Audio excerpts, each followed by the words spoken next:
Hi, my name is Jasmine D. Evans, Strategic Communications Consultant and creator of the Degrees with Less Debt video series. Today, we're at Maryville University, where we're talking all things affordability, the challenges and barriers it creates, and what institutions and communities can do to connect more students to degrees with less debt.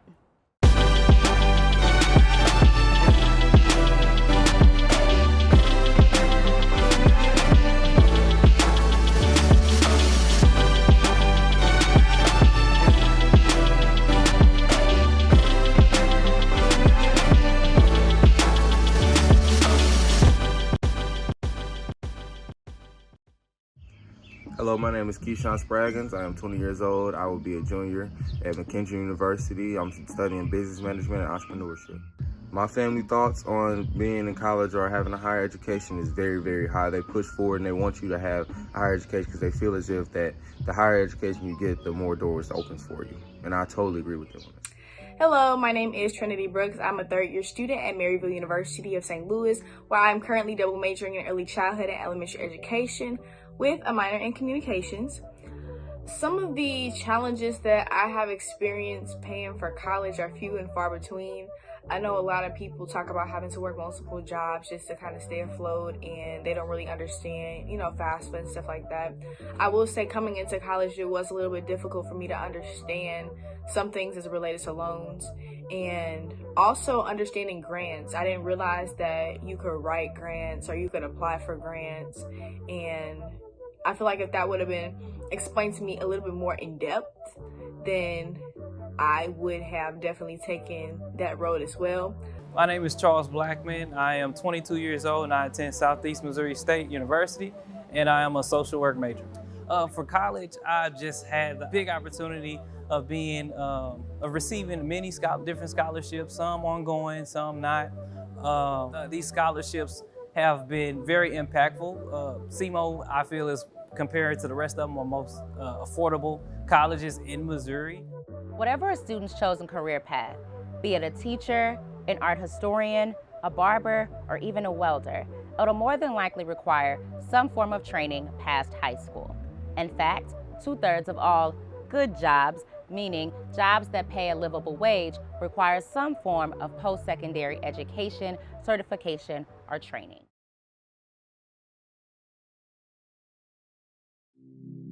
People often ask if, given the cost, is a college degree still worth it? And studies show that are repeated actually quite frequently that the answer to that question is absolutely yes. On an individual level, a student with a college degree over a lifetime will out-earn someone with only a high school diploma by about $900,000. And that financial argument is compelling. But there's another one that makes me so passionate to do this work, which is that having a college degree contributes to the public good. Why does a post-secondary degree matter? Well, there's a bunch of research that will tell you why. Adults with post-secondary degrees earn more money. They are more recession-proof. As citizens, they vote more often. They have better health outcomes. Their children have better educational outcomes. So there's a whole long list of why it matters. But I've been doing this work long enough to really experience why it matters. I have worked with kids when they're 15, 16, and just beginning to shape those dreams. And then they pursue post-secondary degrees. They find new passions. They run into obstacles. They learn, they grow. And I've seen them become trailblazers in their families. Become the first lawyers in their families, become the first teachers in their families, become the first community organizers, become the first principals of the St. Louis public schools in their families. And for me, that's why it matters. So it's clear that there are both public and private benefits that accrue to post-secondary education completers. The real question is about how do we balance those two things and how do we value them as we look across the spectrum. I believe that if we expect to have an equitable and democratic society into the future, it is crucial that we focus more on the public benefits of post-secondary education and the support that that brings with it.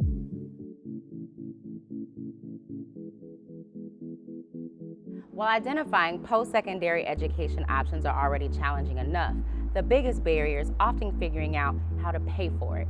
For many Black and low-income students, the barriers and challenges of affordability often prohibit students from figuring out post-secondary options or leaving them with crippling amounts of student debt.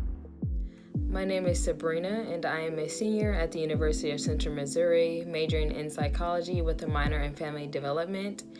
And what has been the biggest challenge with affording college is literally just that, just being able to afford it, because I have no family help or assistance for being here. So I'm literally here on my own willpower and scholarships and working. College affordability is the biggest threat to low-income students, both in terms of attending college and completing a degree.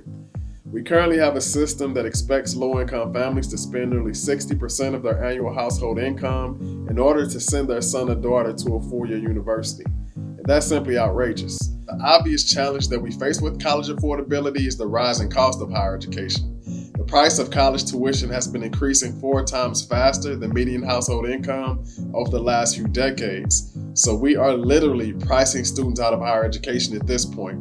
Our system of financial aid has not been able to keep pace with the rising cost of college, and this situation has presented significant access and persistence barriers for students from low-income households. The Pell Grant continues to be the foundation of need-based financial aid in our country, but unfortunately, it has lost much of its buying power. The Pell Grant used to cover approximately 70% of the total cost of attendance at public four-year colleges and universities in the late 70s and early 80s. However, the Pell Grant only covers about 25% of the total cost of attendance today. And this has forced many students and their families to make up the difference by taking on more debt in the form of student loans and credit cards. And students are working more hours per week to try to make ends meet. But ultimately, college affordability really means to me providing students with adequate financial aid where they don't have to work too much to take away from their educational experience, and they also don't have to take on unmanageable loan debt that will impact their lives in a negative way after they graduate. Between 1989 and 2016, the total cost of a college education at a four-year institution, including tuition and fees, room and board, and all other living expenses, have doubled once you consider the cost of inflation. When making post-secondary plans, high school students will often prioritize the characteristics of an institution that match their interests, such as the type of institution, location and size, majors and degree programs, and campus activities. However, it's critical to include financial decisions in these plans because affordability and knowing how to pay for post-secondary education can make or break a student's ability to actually enroll into an institution and ultimately complete a degree or credential. You don't know what you don't know. First-generation college students and low-income students face actual and perceived financial barriers to pursuing a post-secondary education, and these barriers often stem from not being aware of the resources available to make college more affordable and accessible. Financial aid can be confusing, and funding higher education is a challenge for everyone, especially low-income students and first-generation students. The sooner the better for students to start researching and having conversations about college costs and options to pay for college.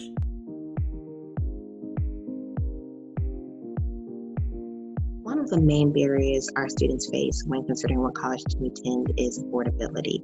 And while other students are selecting colleges based on match and fit, oftentimes our first generation low-income Black students are having to select students largely or solely based on which institution offers them the best financial aid package.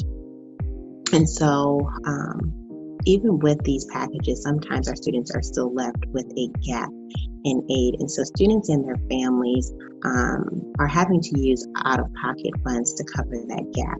And the problem with this is that our families, these types of families, are already 3 times more likely than their white counterparts to be at or below the federal poverty line. So these students are at more of a disadvantage than other students that have to pay when it comes to coming to pay for college out of their pocket.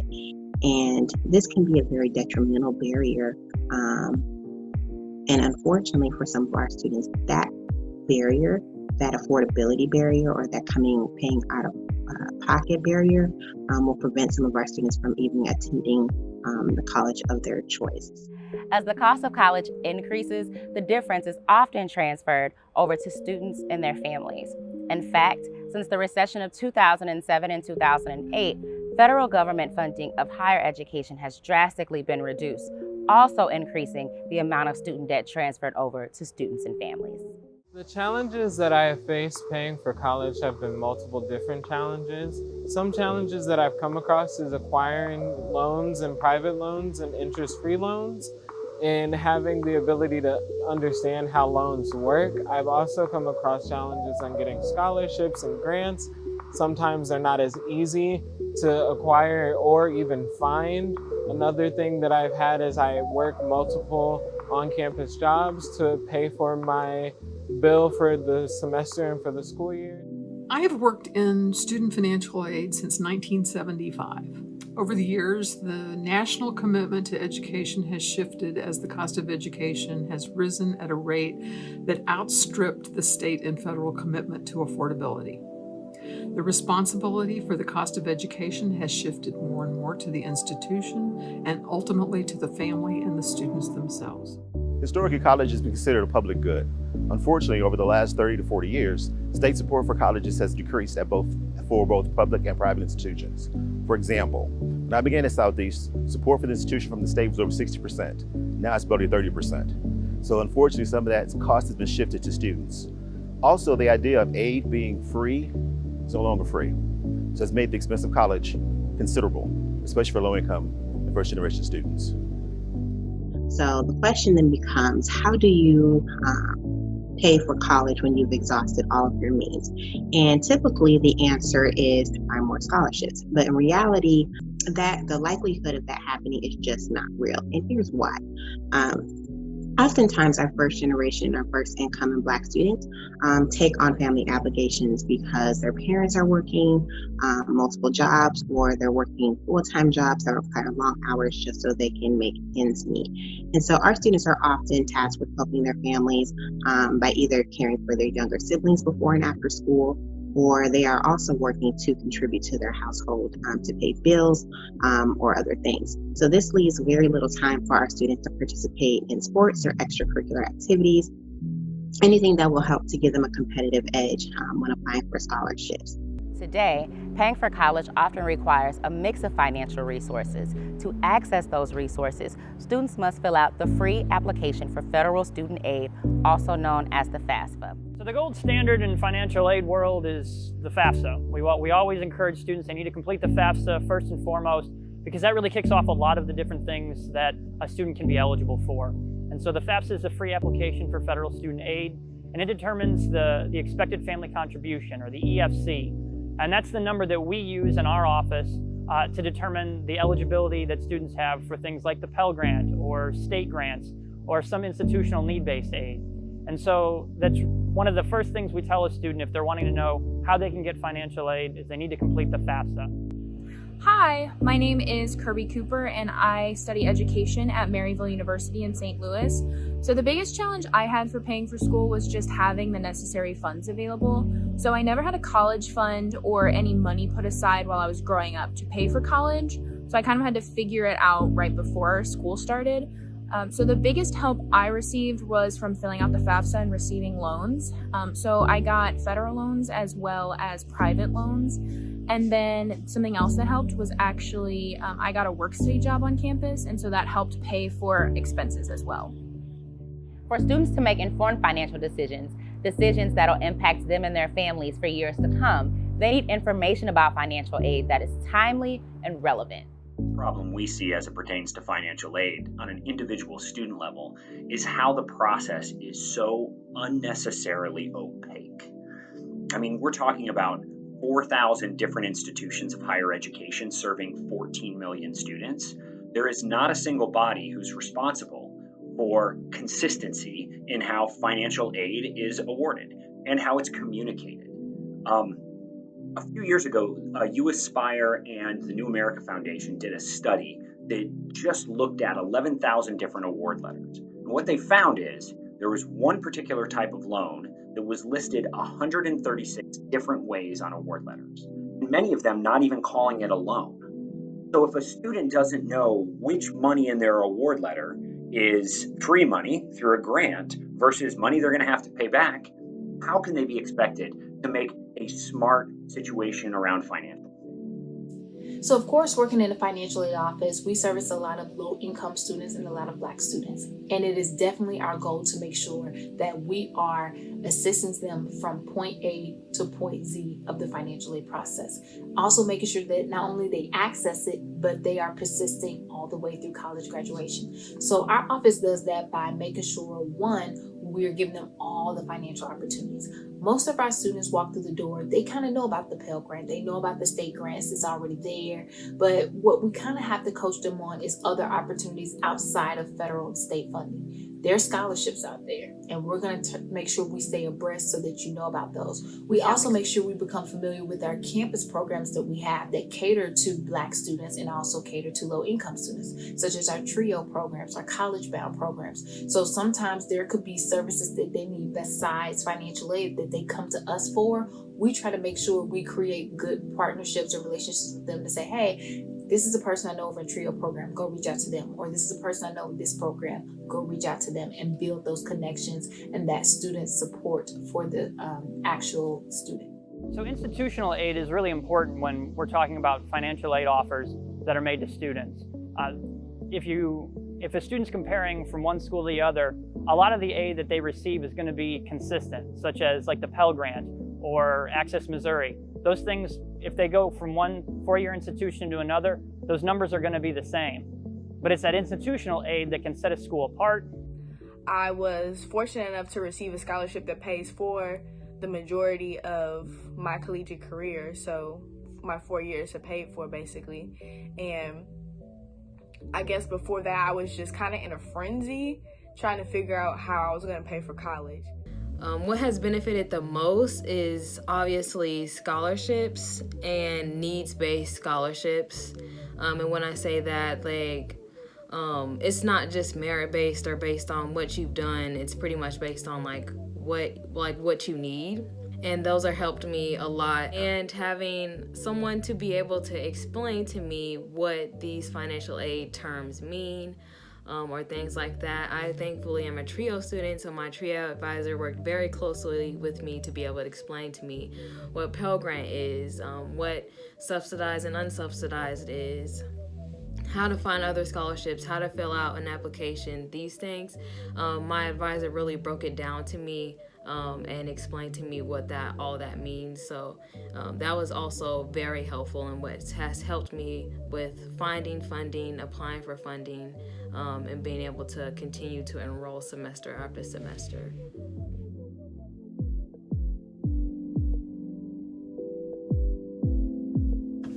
How's it going? I'm Xavier Payne, and the first question is, as a recent college graduate, how do you feel about student debt? Honestly, my only worry or concern with student debt right now is how to pay it off.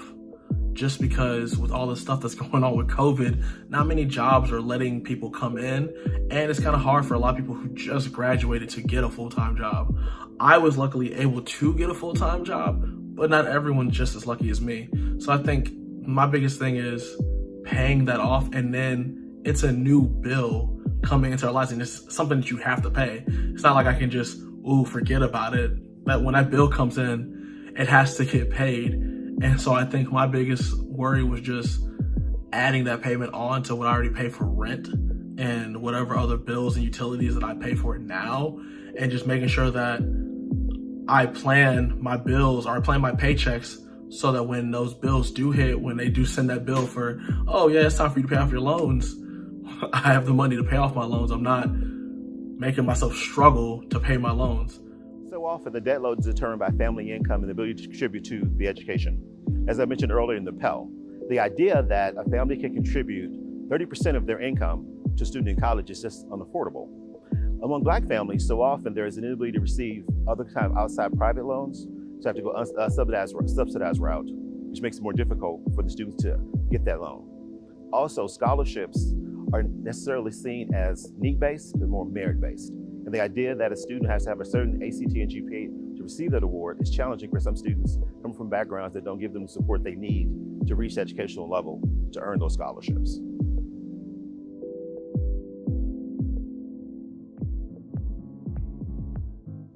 Private scholarships can greatly reduce the amount of student loans that a student may have to take out to pay for their education. In Missouri, we have a website called myscholarshipcentral.org. Scholarship Central is a free scholarship search and application tool for Missouri students. It's a collaboration between 3 scholarship foundations and over 40 community scholarship providers. Students complete a general application and then have the opportunity to apply to more than 130 different scholarship and interest-free loan programs. What can institutions do to make college more affordable? Actually, turns out there's a lot they can do. First, it starts at the beginning with the awards process. Just having a more concise awards letter, really breaking down what everything means to the students and for the families, loan versus grant. Spell out everything, no abbreviations, no acronyms, because they're not going to understand what those things mean. If you're getting a grant, where is the grant coming from? Or if I'm getting a scholarship, what are the requirements for me to be able to maintain my scholarship? If I lose it, am I able to get it back? Textbook rental is a huge thing as well. I know when I was a student at my university, we had a textbook rental system, and that really helped me out. So instead of paying $200-300 for a book, I was paying $200-300 a semester for all of my books. Also prioritize need-based grants. I know now we're kind of focusing more on merit-based grants, but we need to focus back on more of the need-based grants for the students that really need it. First of all, it's how financial aid is awarded. Awarding it on basis of need is hugely important. And there is another component, not only for students at the point of admission, but really putting dollars to retention.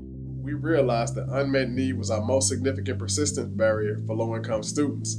We also had a major issue with hundreds of seniors exhausting their federal Pell Grant each year before they could finish their degree. Therefore, we created financial aid programs specifically to address these issues. Institutions, including Southeast, have made a move towards using more test optional options. And so, for instance, we have moved to where now a student can have no test score, but still be eligible for merit aid up to $3,000.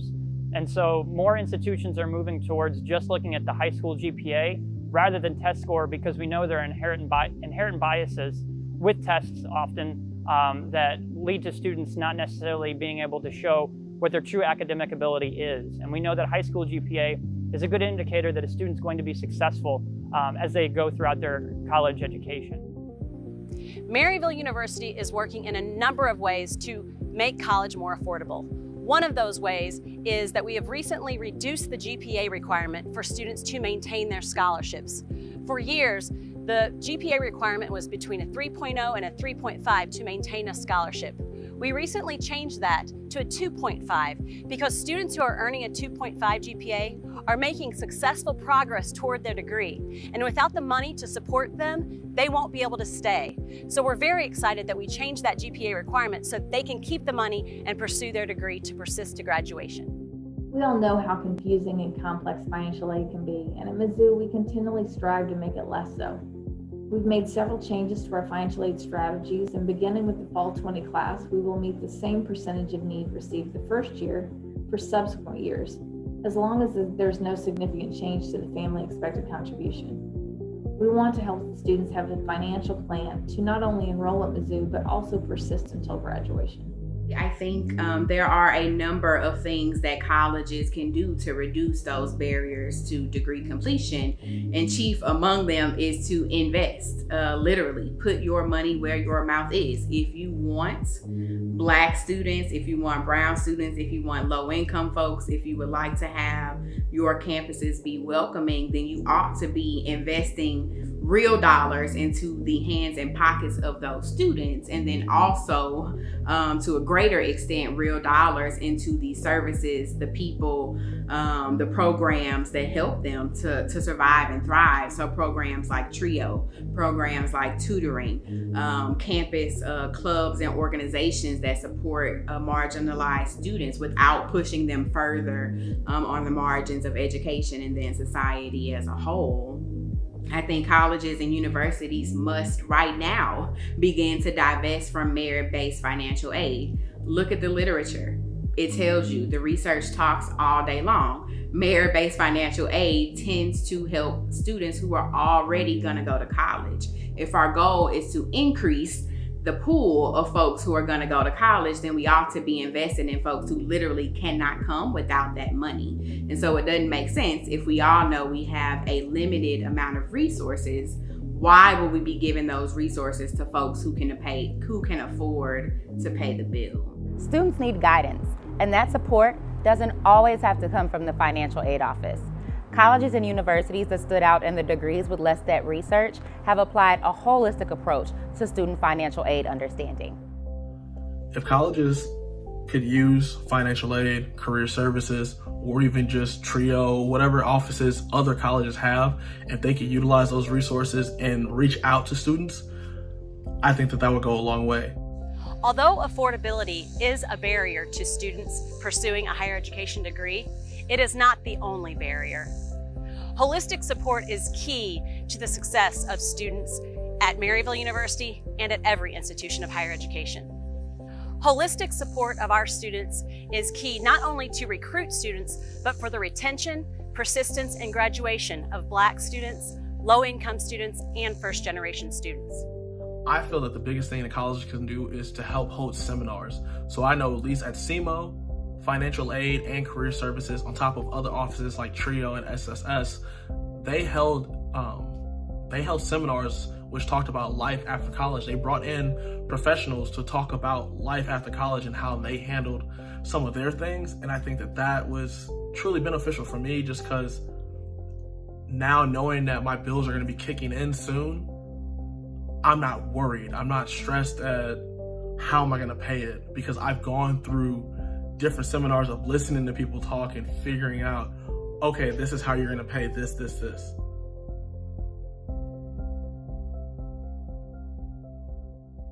There have been major impacts on returning to school. One of the biggest impacts is the fact that being back on campus has brought a sense of normality to the pandemic and to life in general. Being in-person classes has brought something that has not only been kind of scary, but also exciting, to be able to be back and to be prepared to go back to school sort of as normal as we can. Another impact that it's had is, like, financially, it's been kind of a struggle. Due to the pandemic, I've gotten my own room this year, so that made my cost in schooling and in tuition and housing go up highly, because of the fact that I wanted to have my own room to where I didn't have to worry about sharing a room and having a roommate. So there are so many things as an institution of higher education we can do to support our students financially through this pandemic. One is paying attention to our students' needs. During the pandemic, our students are experiencing financial hardship like no other. They are going through housing insecurities, food insecurities, employment insecurities. So all of that wraparound, we're gonna need some wraparound dollars. So take a look at the institutional funding. That's where financial aid offices or foundation offices have the most flexibility. When it comes to state and federal, it's not that flexible, but you can work around it with your institutional dollars. So take a look at your funding policies. Do you need to go to the board? Do you need to ask for more flexibility with how you administer those funds? If the funds are sponsored by donors, it doesn't hurt to reach out to the donors to say, hey, we know that you have a scholarship with us and this scholarship is for these particular parameters. Would you mind making an exception due to COVID-19? This is where we see our students' needs are. And you adjust those funding pots of money to those students' needs. Listen, 2020 has not been an easy year. It hasn't been easy for state agencies, for communities, or for higher education. and it certainly hasn't been easy for students, especially Black and low-income students. But what does give me hope is that in many ways, our communities and institutions have proven their collective resiliency through their rapid response efforts, while maintaining a focus on student success. And in times of challenge, we always find new ways of working, new ways to meet our goals, and suddenly some of our most far-fetched ideas become a touch more possible. My name is Jasmine D. Evans, Strategic Communications Consultant and creator of the Degrees with Less Debt video series. It's been an honor to spend today with you, talking all things affordability, the barriers and challenges it represents, and what institutions and communities can do so we can all lend our collective parts to graduate more students with degrees with less debt. Until next time.